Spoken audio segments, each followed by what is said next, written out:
Hello friends, welcome to Kavi Kanji.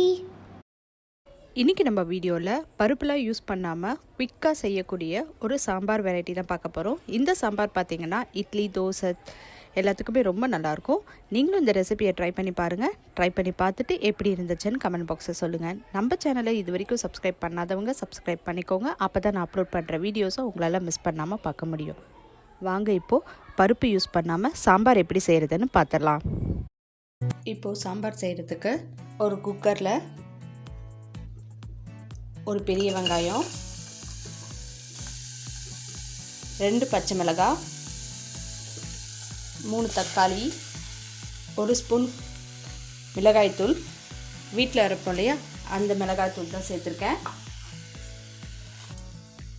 ஒரு 1/4 spoon அளவுக்கு வெந்தயம், 2 பூண்டு பல், ஒரு சின்ன துண்டு பெருங்காயக்கட்டி,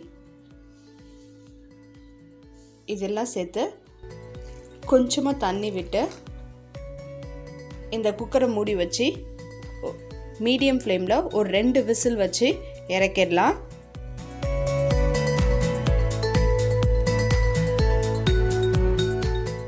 இப்போது டிஃபன் சாம்பாருக்கு போடக்கூடிய ஒரு மசாலா, அதாவது சாம்பார் பொடி அரைச்சிடலாம். இதுக்கு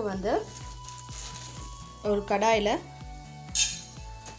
2 ஸ்பூன் அளவுக்கு தனியா, 1/4 ஸ்பூன் வெந்தயம், 1/2 ஸ்பூன் சோம்பு, 1/2 ஸ்பூன் ஜீரகம்,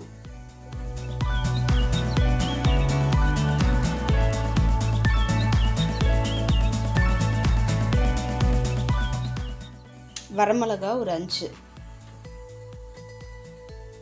இது எல்லாத்தையும் நல்லா மீடியம் ஃப்ளேம்லேயே வறுத்து எடுத்துக்கலாம்.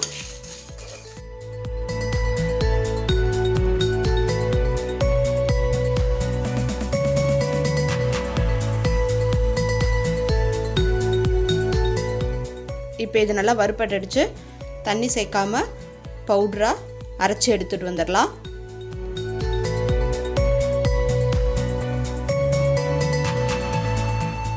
வெங்காயம், தக்காளி, பச்சை மிளகாய் எல்லாம் நல்லா வெந்துருச்சு.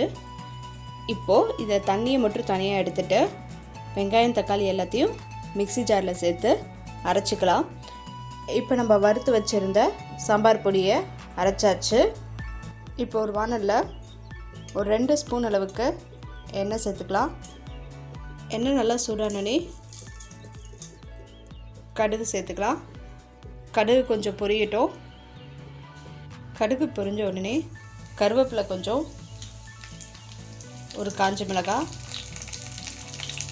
கொஞ்சம் பெருங்காயத்தூள், ஒரு 10 சின்ன வெங்காயம் எல்லாத்தையும் சேர்த்து வதக்கி விட்டுக்கலாம்.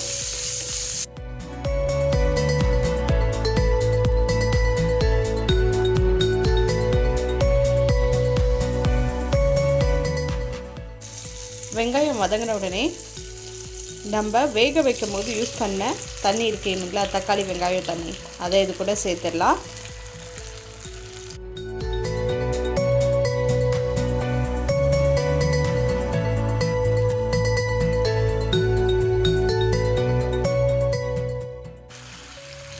நம்ம அரைச்சி வச்சுருந்த தக்காளி வெங்காயம் பேஸ்ட் அதையும் இது கூட சேர்த்துட்டு தேவையான அளவு தண்ணி சேர்த்துக்கலாம்.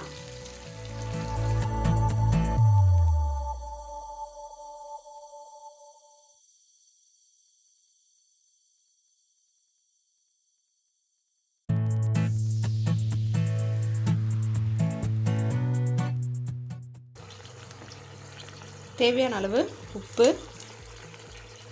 நம்ம அரைச்சி வச்ச சாம்பார் பொடி 1 ஸ்பூன் அளவுக்கு மட்டும் சேர்த்துக்கோங்க. சேர்த்து ஒரு 2 நிமிஷம் அளவுக்கு நல்லா கொதிக்க விட்டுறலாம். இப்போ சாம்பார் நல்லா கொதிக்க ஆரம்பிச்சிருச்சு. கொஞ்சம் திக்காக ஆகணுன்றதுக்காக நான் 1 ஸ்பூன் அளவுக்கு கடலை மாவு எடுத்திருக்கேன். இது கூட கொஞ்சமாக தண்ணி சேர்த்து கட்டிலாம் எதுவும் இல்லாமல் நல்லா மிக்ஸ் பண்ணிக்கலாம். மிக்ஸ் பண்ணிவிட்டு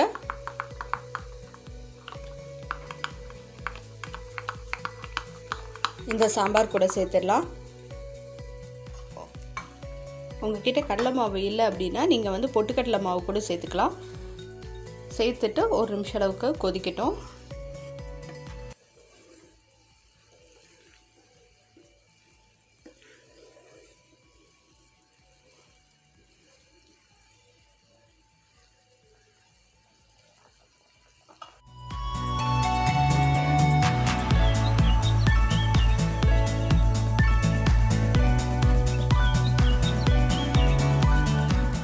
சாம்பார் நல்லா கொதிச்சிருச்சு. இது கூட கொத்தமல்லி தூவி இறக்கிட வேண்டியதான். நமக்கு பருப்பே இல்லாத சூப்பரான டிஃபன் சாம்பார் ரெடி ஆயிடுச்சு.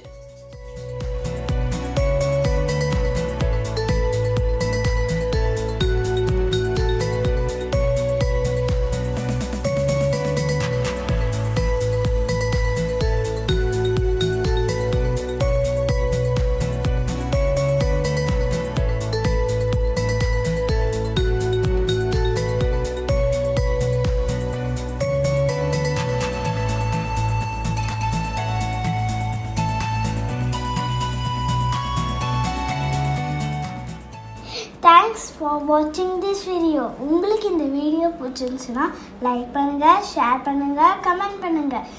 மறக்காமல் எங்கள் சேனலை சப்ஸ்கிரைப் பண்ணுங்கள். பக்கத்தில் இருக்கிற பெல் ஐக்கானையும் ப்ரெஸ் பண்ணுங்கள்.